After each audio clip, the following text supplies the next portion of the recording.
Please welcome our next speaker, Dr. N. Vetrivel, Consultant Physician, Apollo KH Hospital, who's here to share his insight on liver meets microbiome, exploring the crosstalk. With gratitude to Dr. Mohan Raj and Pawan and Kabir, it's a pleasure to be with you here. My respected colleagues, everybody since morning walked on a established road. Now I am going to climb in an unlaid road, shredded with thorns and rocks and everything. It's a grey area, but still it's very important. The non-alcoholic fatty liver disease, which is now known as metabolic dysfunction associated cirrhosis, and other liver disorders, has to be thought of in terms of gut-liver axis. Intestine is the largest mucosal area which is connected with liver. You all know the anatomy. Any insult in the intestine is the brunt going to fall on the liver. So of late, people have been establishing the pathological entities that are produced by anything that happens in the gut vicinity. Researchers have found that Indian guts have been extensively damaged by the unwanted lifestyle habits, especially the blunderbuss diet, and creating a lot of havoc in the form of physical and psychological disorders. Hippocrates' father told, every disease begins in the gut. Gut is the paradise of diseases. So we carry 2 kg of gut microbiota of intestine, which performs a lot of good function in us. And it's forgotten because whenever we talk, either the crowd is not there or it is overlooked, undermined. But another 1 decade is going to rule the medical field. Gut microbiota is the organism. Gut microbiota and the environment and the gene makeup and the metabolites produced known as gut microbiome. There are 4 phyla: Firmicutes, Bacteroides, Actinobacter, Proteobacter. In these Firmicutes and Bacteroides phyla remain important. This gut microbiome establishes functions like defense mechanism against pathogens, and they do immunomodulation, and they protect intestinal epithelial integrity, and they prepare vitamins, and they help for the neuro development and neuro healthy degeneration, and protect all sort of functions in the body. But there are culprits who spoils the milieu by unwanted dietary schedule. When we take Western style, finished. Indian style, it's okay. Pharmaceutical in the form of PPI, steroids, statins, antibiotics. When you see the geographical location, I do not want to tell, lifestyle changes, life cycle changes from toddler to adult to elderly, you can imagine, birthing process. If it is LSCS, the composition of diversity is low. When it is vaginal delivery, good microbiota composition is there. Milking, lactation, bottle-fed babies do not possess good amount of gut microbiota, whereas the breastfed is having good microbiota which protects, and the stress, physiological and otherwise.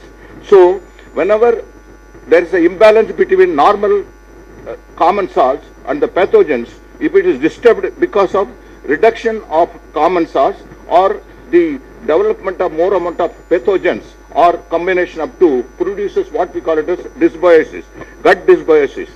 This gut dysbiosis is to be thought because gut is the one organ which establishes axis within, gut brain axis, gut liver axis, gut renal axis. Like that it goes on going. So any gut dysbiosis, the brunt is falling on the system. Now today we are going to talk about the gut liver axis. See, gut and liver is communicated is bidirectional, because anything happens in the protective bacteria. For example, you have Bifidobacterium and Lactobacillus, Akkermansia and Picalibacterium prasunci, all are good bacteria. If they are disturbed, what is happening going to there? We have to know what is the regular function.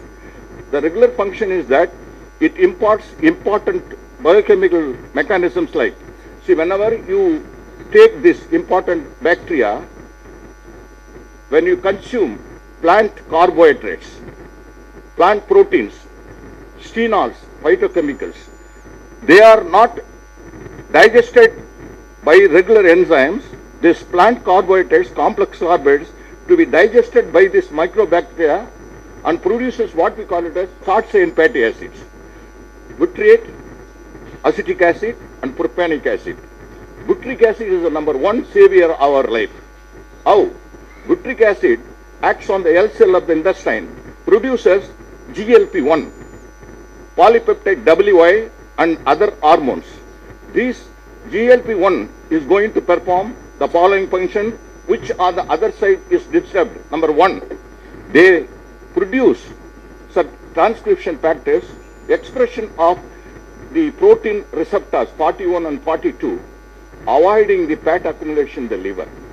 When there is no fat accumulation in the liver, your insulin sensitivity is improved and there is no lipotoxicity in the form of reduction of triacylglycerol and cetramide. When this is free, hepatotoxicity is not there. So insulin resistance is reduced, you will have a good amount of liver function, number one.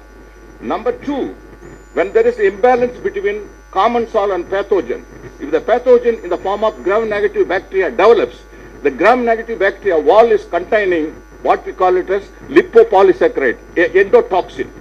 Whenever there is a good amount of this pathogen secreting endotoxin, LPS, they kindling the toll-like receptors 4 and 1 and entering into what is tight junction by breaking way the tight junction proteins, occludin, singulin, etc. and pave way to the out, it exits out of the intestinal lumen into the circulation through manipulating what we call as endocannabinoid receptors. When the endotoxin LPS enter into the circulation, you create metabolic endotoxemia, which is the culprit for improvement, the changes in the liver circle. So, it is known as intestinal barrier disintegrity and there is a leaky gut syndrome. There is increased intestinal permeability leads to translocation of microbe endotoxins which trigger inflammation and peroxidation of fatty acids, whichever may be the thing, and creating a lot of havoc in the form of what we call it as fibrosis, cirrhosis and so on and so forth. These are the things which I have already told. So, impact of metabolic disorder on liver, there is enormous amount of reactive oxygen species because of impinging upon the liver mitochondrium. So, you will have the genesis of what we call it as metabolically associated steatosis in the setting of diabetes, diabetes and other disorders. So, these are the things which I have to run by the request of organizers for the want of time. You can see this thing. So, whenever you have altered lipid profile, hyperlipidemia in the setting of diabetes and obesity, you will have more amount of insulin resistance and also because of absence of this GLP-1, you will have glucotoxicity, which is hyperglycemia, type 2 DM, and in the GLP is not there because of absence of common salts. The GLP is functioning as a stimulator for beta cell to produce more insulin and also it prevents beta cell apoptosis. It prevents it helps for degeneration beta cell. So you will have good amount of insulin secretion. There is decrease in insulin resistance. Insulin resistance, inflammatory markers, pro-inflammatory states, creation of chemokines and lipokines and cytokines in the form of IL-6, nuclear factor alpha, interferon factor, all these will produce and that is the cause for your liver disorder, what we call it as fibrosis and other things. This and also whenever you have microbiota dysbiosis, you can imagine there is a overgrowth of small intestinal bacterial overgrowth, SIBO. The SIBO is going to disruption of gut microbial diversity and there is a gut permeability, which I have been alluding to, and there is a endotoxemia entering of LPS, and you will have leaky gut syndrome, and there is a total bacterial dislocation.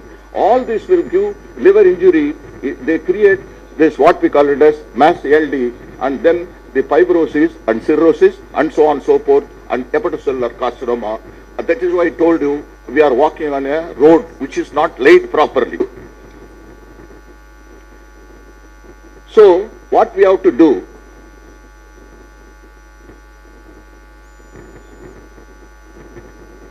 When new generation of probiotics is developed by Hong Kong and Chinese and Korean states and Western area, but we have to see that we have to supplement with this bacteria important foodstuffs, what we call it as functional food. FDA is told it's functional food, but it's going to be in the list of drugs soon. So prebiotics are the food to the living organism. Probiotics are the substitute for the living organism.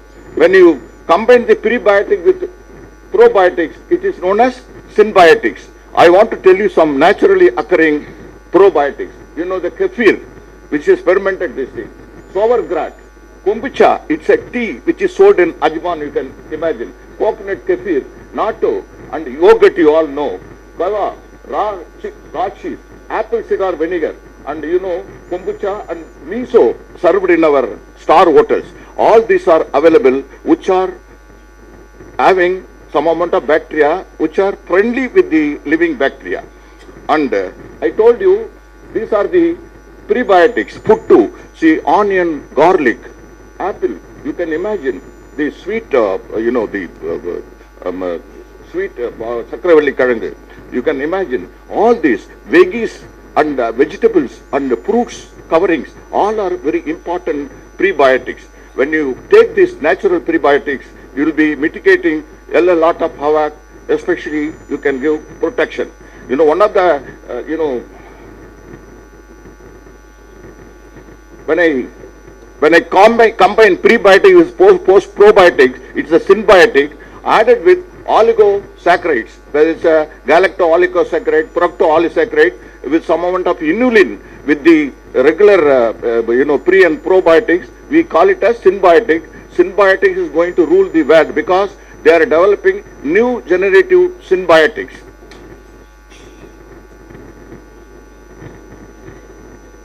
Hong Kong has developed toilet, one or two slides more. Hong Kong has developed toilets wherein the residents are allowed to defecate in the toilet. The stools are collected from the toilet and helped for the fecal microbial transfer. In the morning we have been describing the Clostridium difficile and the obesity, type 2 DM, all are helped by fecal microbial transfer, because one of the doyen in the field, the Asian Institute of Gastroenterology situated in Hyderabad, headed by our eminent chairperson, Dr. Nageswar Reddy, whom I have got an opportunity privilege to be with him. He is developing a big microbial lab wherein all the things which have been talked is carried on, and I am very happy to be associated with him. So ultimately the road we are putting along with the important eminent specialities in various fields, especially in the gastroenterology, because I am very happy that Pawan and Co has allowed me to talk this forum, because somebody, if I ask some nephrologists or cardiologists, they just look like this or look like this. So this is, you have invited me. I am very happy to be here, and a book is going to be written by a galaxy of specialists, cardiologists, neurologists, because this is the one microbiome sector which is going to create a lot of important discoveries. Trillions of microbes, one unique you. Your gut health holds the key. Trust your gut instinct. Introducing India most advanced gut microbiome test. You know, now 16S rRNA, bioinformatics, new generation of probiotics, all are going to be helpful in the future therapy, targeted microbiome targeted therapies for all the diseases ranging from autism spectrum disorder up to psoriasis and acne vulgaris. So, all the metropolis developed the sequencing test which are available, but of course the cost of the test is 12,000 rupees. Day before yesterday, our government of Tamil Nadu has launched a scheme. Tamil Nadu government report highlights the healthy gut is central to children's digestion, immunity and well-being with growing recognition of the microbiome role. So, it's not far away, it is in our hand. We are going to achieve this.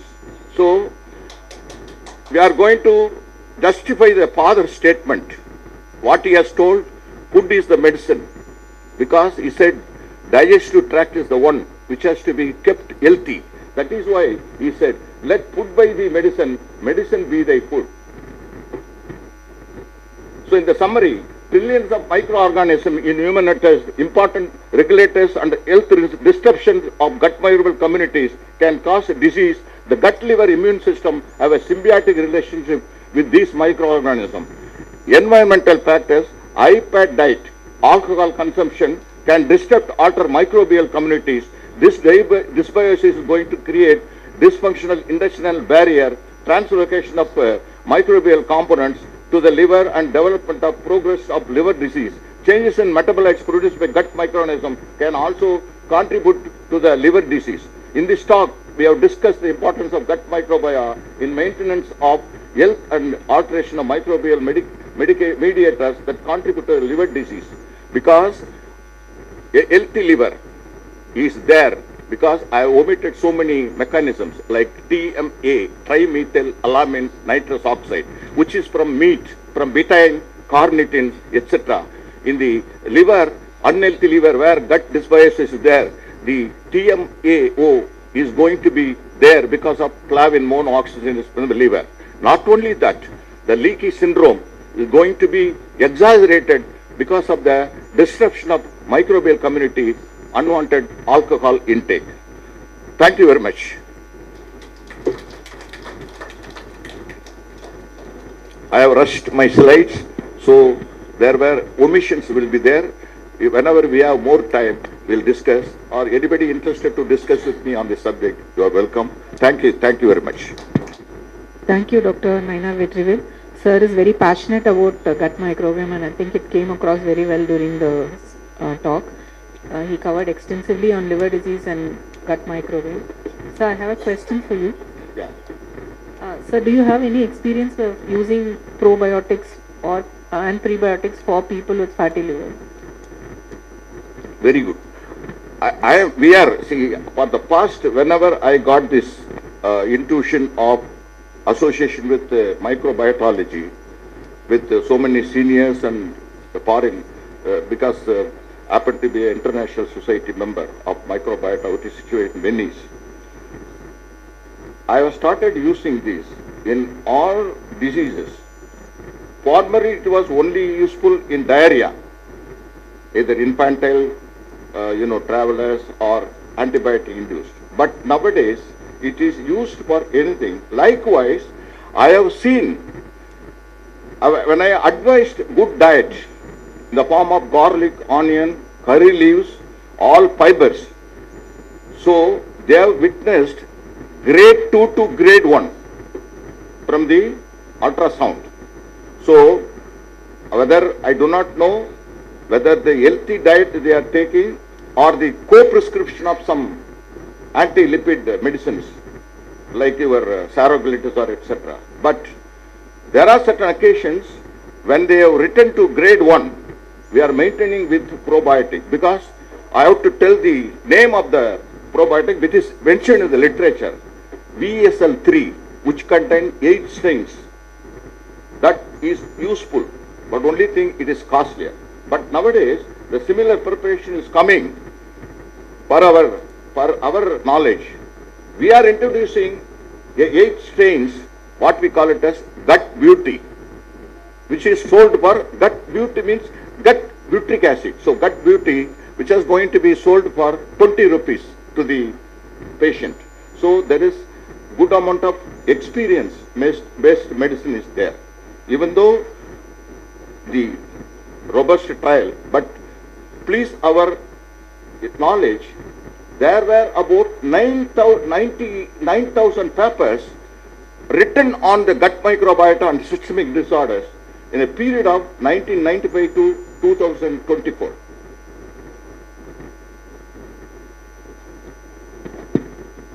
Thank you, sir. Nice presentation, sir. Like,